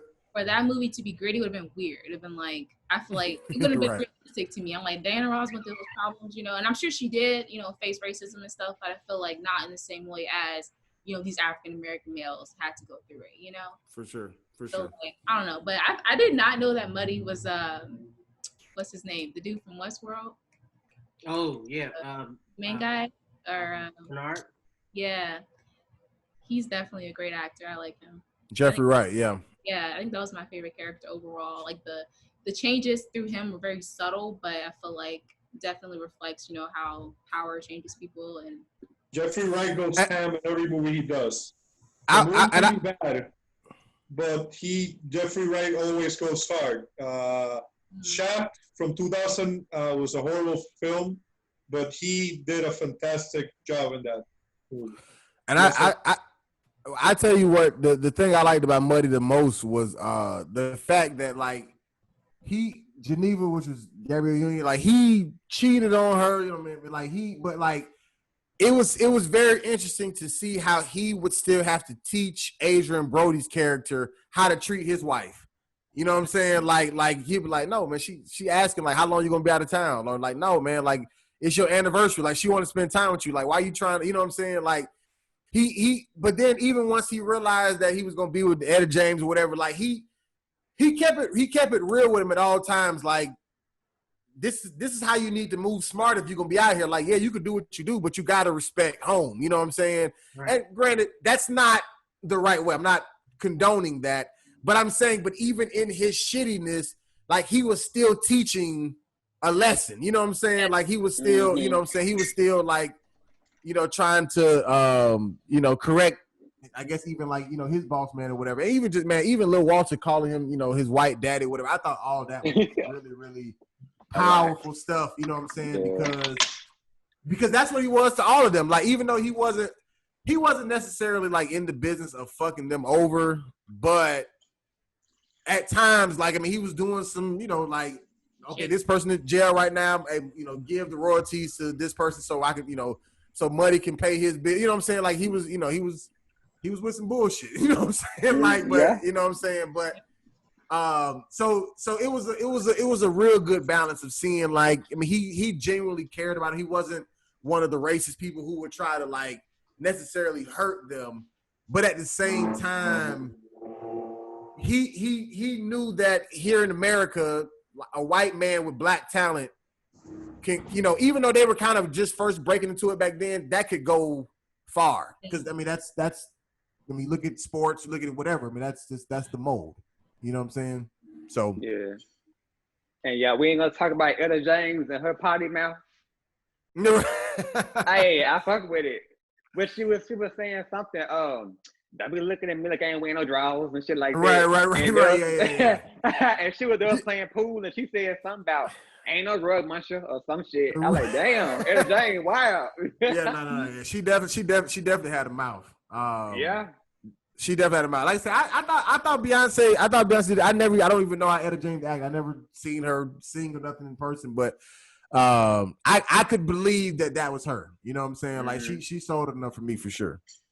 And it was cool to see, like, even like Etta James was such a star back then. she still couldn't go to white restaurants without a white person, and they still was like gonna give her like separate silverware and throw that shit out afterwards. Like, damn, even a big star like was considered the same. Yeah. Same old shit, man. You know, they're on that chitlin circuit, but like I said, I thought my favorite character, just to answer that question, I think out of all of them would be Lil Walter, just because of Columbus Short's performance. I just thought he was phenomenal. I like Muddy a lot. I respected his character probably the most. And I probably thought what was Mos Def's character? Chuck Berry. Chuck Berry. I thought his character was the most entertaining for sure. He was funny. I did like the moment where I thought it was very funny when Walter was talking with the police. Now you gotta sound it out. Wah. I was like, this man disrespectful.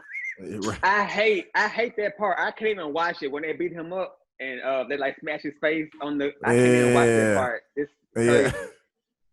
The best part with Walter was when he shot that dude on the side of the road for having his name on his car. Oh yeah. Which one of y'all know Walter? Me, and he just shot him and just walked off and got back in the car.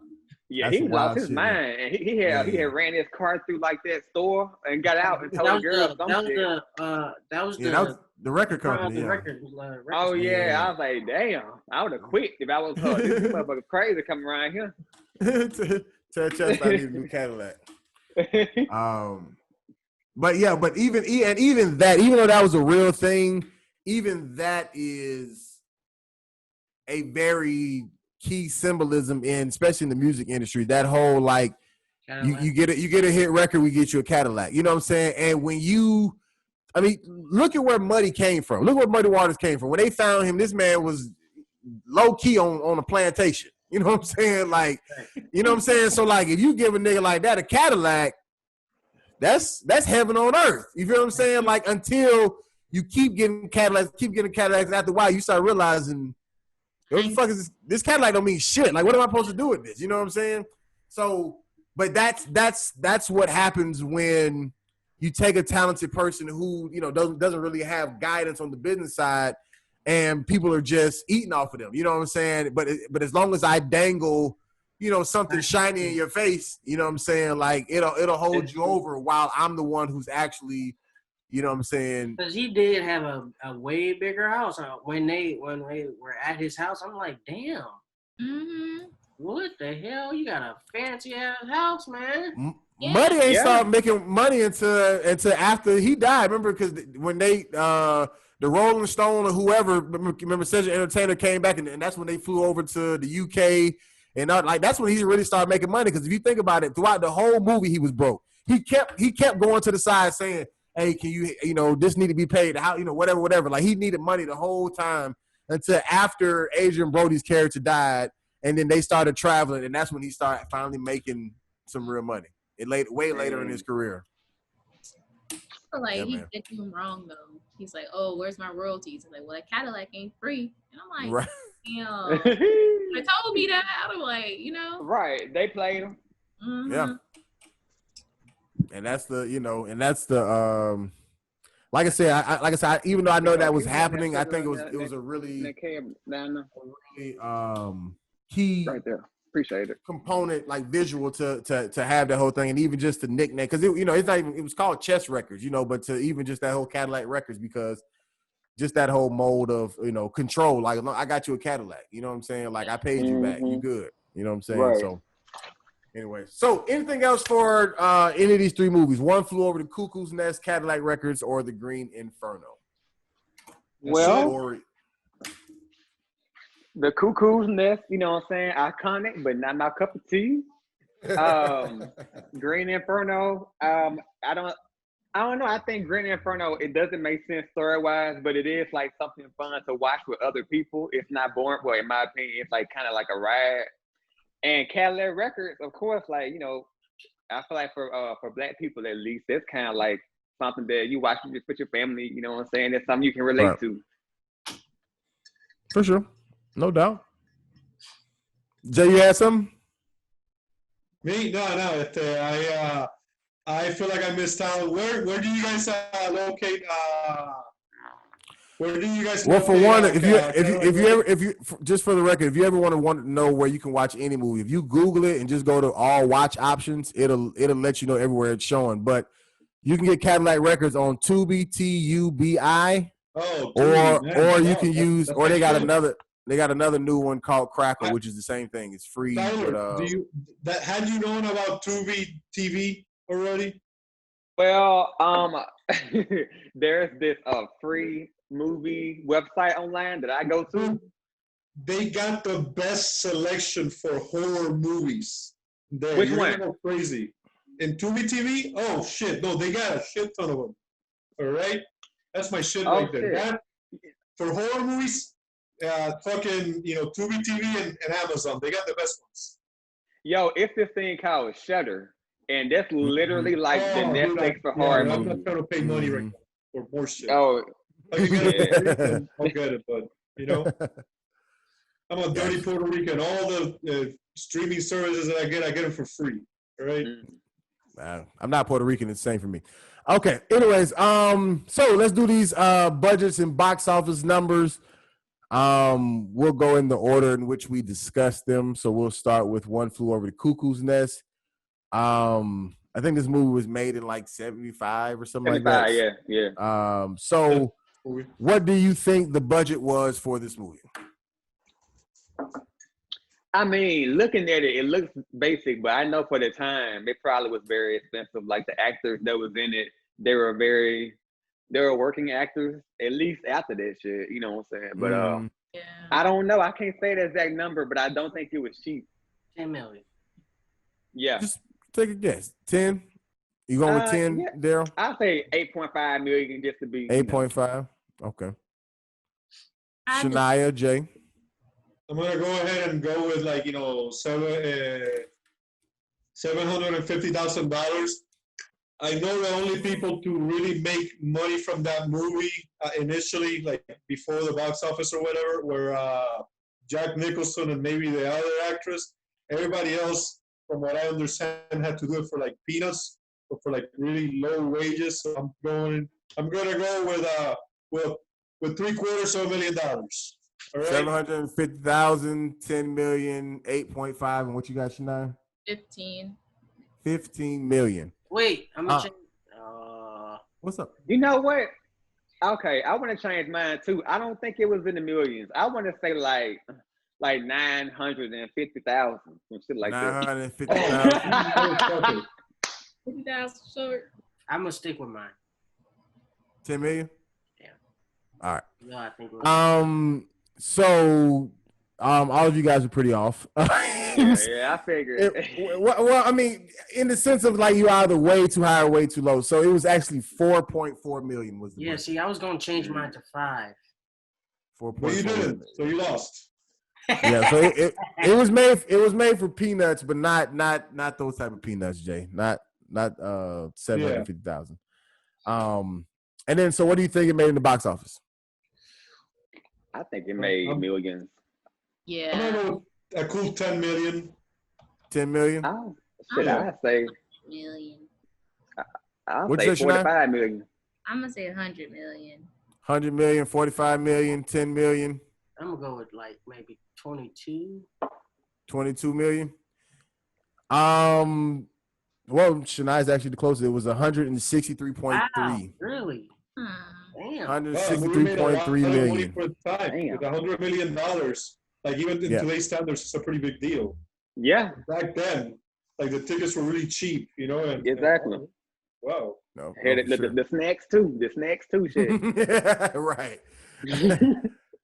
All right. The Green Inferno. What do you think the budget was for Green Inferno? Yeah, $27,000, and most of it went on the CGI. Yeah, I think with the plane and all that shit, I don't even think they were like really in the jungle. So with all that set design, I'll probably say like 85. Well, 8 million. Fuck it. 8 Random million. number. Yeah. You said what you said, Jay? I said $27,000. 27,000. That's a student They got film. CGI. Right. Like Jesus Christ. 27,000. I'm gonna just go ahead and tell you you're wrong, Jay. So guess something else. It's, Okay. All right. I'm gonna go with like a cool $7 million. All right. It's not necessarily a high budget movie. A bunch of unknowns anyway. So yeah, maybe like it costed like what costed money was location and CGI. I'm gonna go with 4. Director's Coke have it, but other than that, I think that's it. 4 million for DA. I'm gonna go the same. 4 million, 4 million. You said what, Jay? 7? I said $7 million. And Tyler, you said what? 8 million. I'm 8 gonna go with million. 1. You see, you going 1? I'm gonna go with 1. Okay. You're still wrong, but either way, yeah. But you did get a little closer. It was actually $5 million. $5 million. Oh wow. Was the budget? Yeah. Second choice was right. And that's and you had the right thought, Jay, but I don't think you did your numbers correctly because, like, granted, they didn't have to spend money on cast, which was correct, but I mean, it was a lot going on. You know what I'm saying? So I mean, I could kind of see the 5 million. They probably, and to me, I think they probably, I don't know if they were in like a jungle, but that seemed way more like location than they kind of built that forest area. Yeah. So I think it was just New Jersey as far as we're concerned. Yeah, it probably was just more or less on just the all the gory shit, the plane crash, all that type of stuff. And then okay, so what do you think it made in the box office? I don't think it did very well in the box office. Shit. Who want to go first? So I can kind of piggyback. Like, I kind of want to say $27,000, but I know that's not gonna be it. I'm gonna go with 1 million. I'm gonna go with $4 million. All right. 4 million. What you say, DA? 1. 1 million, 4 million, 3.7 million. 3.7.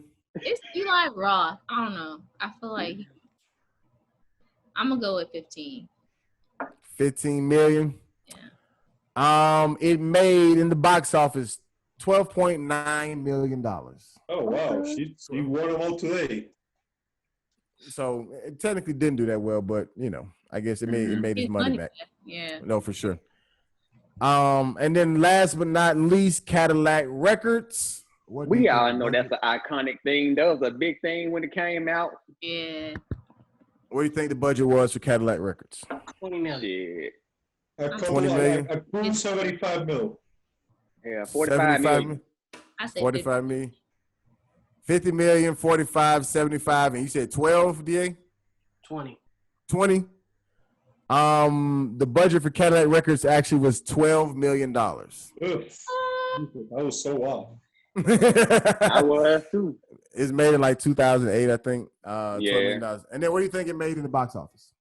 Shit, made their money back, that's for sure. 100 million or something.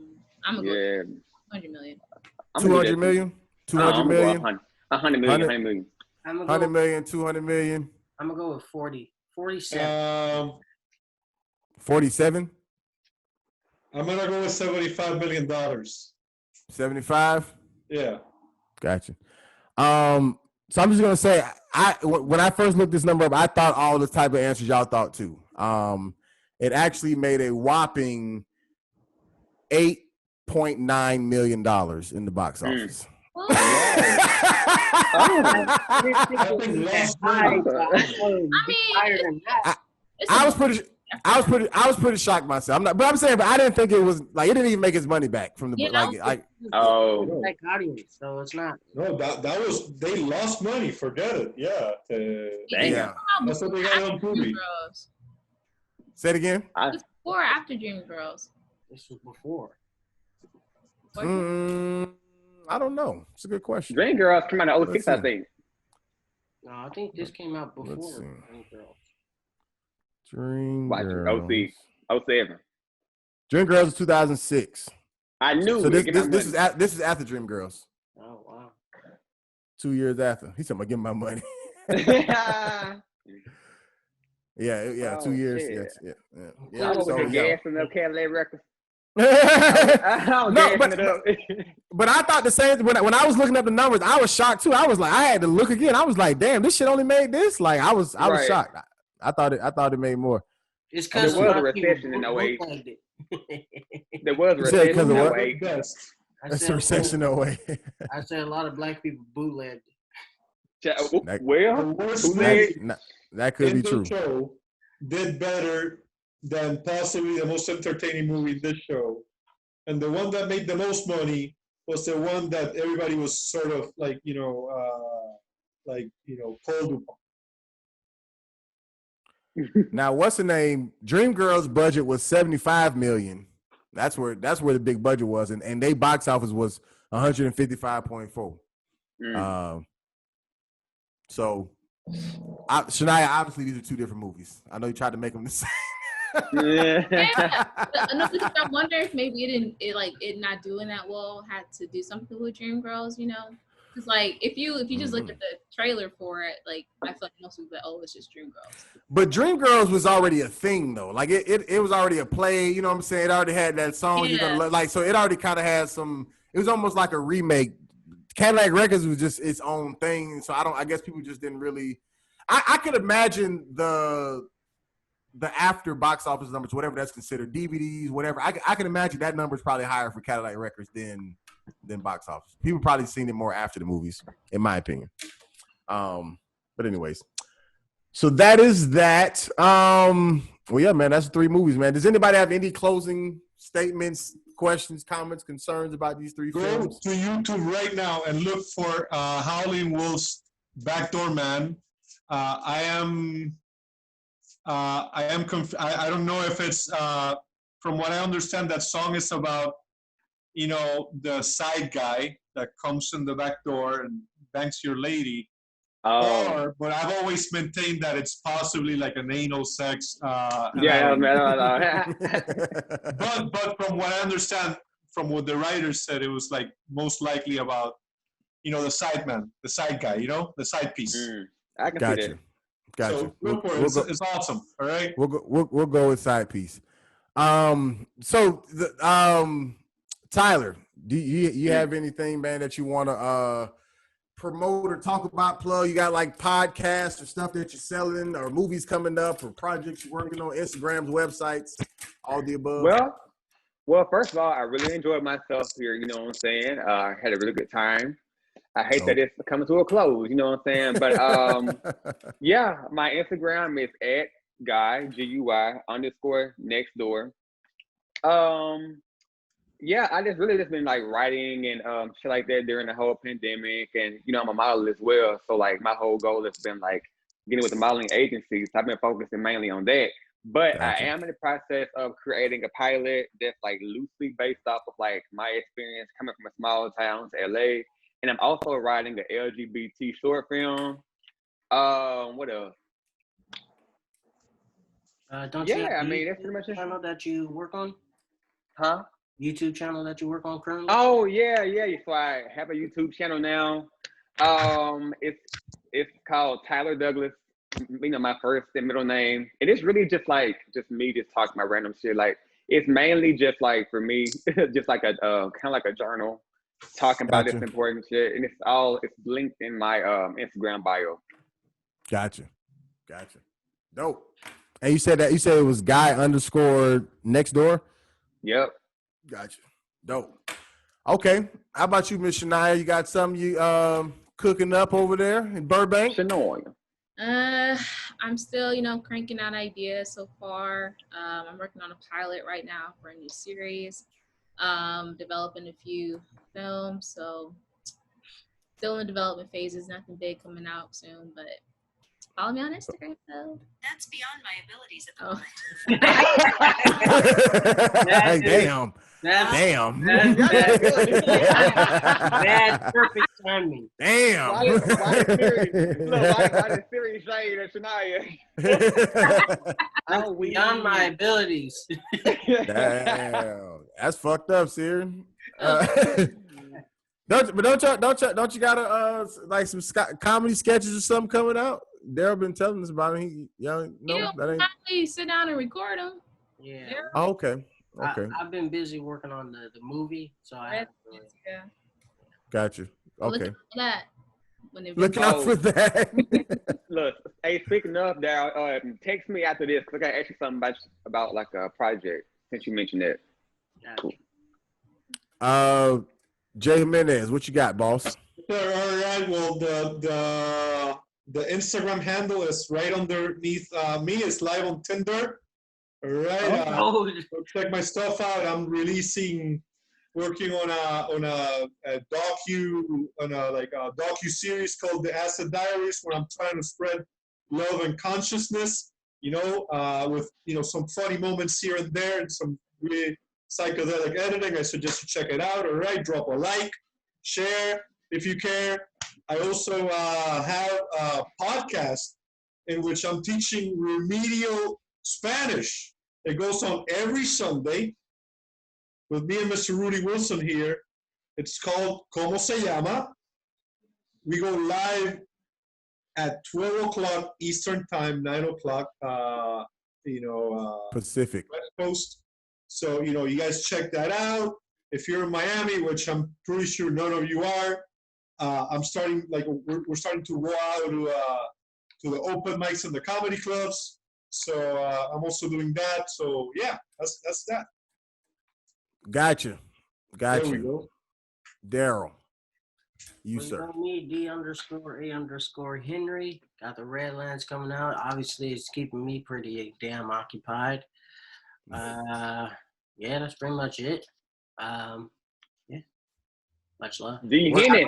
I want to thank Tyler for coming out and Shania coming out. Hopefully, Shania comes back next week since she's gonna pick the movie for next week for me. Bring me back because I got something for y'all. Y'all talking about some Green Inferno. I'm coming with it next time. I'm coming with it next time. I'll be this time. DA, where you at on your Redland process now? What's your current state of being? So I have somebody actually reading the script. I got some funding, but I'm having another executive read the script. So he seemed like he was interested, and he was trying to downplay how interested he was into it. So hopefully he likes the script, because he was talking about if the script is good, he was pretty much saying that I don't have to worry about the budget if the script is good, because if the script is good, then we can get all the money that we need from Gotcha. else, Gotcha. Dope. Well, hurry up and get your script and shit good, man, so you can get these comedy videos with your wife out. God damn, you're dropping the ball, all right? You need these comedy videos shot. I'm sorry, forgive me. No, that's what's up though. Yeah, man, RudyComedy.com for me. That's all I'm plugging now because I pay for it. So fuck Instagram and all that shit. Just go to my website. Yeah, man, Dumbass Film Students, man. Tyler, Shania, we really, really appreciate y'all. Shania, you've been here before, so you're more than welcome. Tyler, you're more than welcome to come back, bro. You don't have to. Pretty much everybody on here besides you has been here before at least once or twice. So a reoccurring guest is a thing. So whenever, you got a movie suggestion or whatever, just let us know. We'll check it out. And then we'll shit on it again. You know what I'm saying? All right. Got something for you. All right. We'll shit on it again. So thank y'all for watching. Please like and subscribe. No Life Boys Production is the YouTube page. This goes up every Thursday. Dumbass Film Students. Shout out to Daryl. He's the editor. That's it. All right. We're done. All right. All right. I have to throw it up too.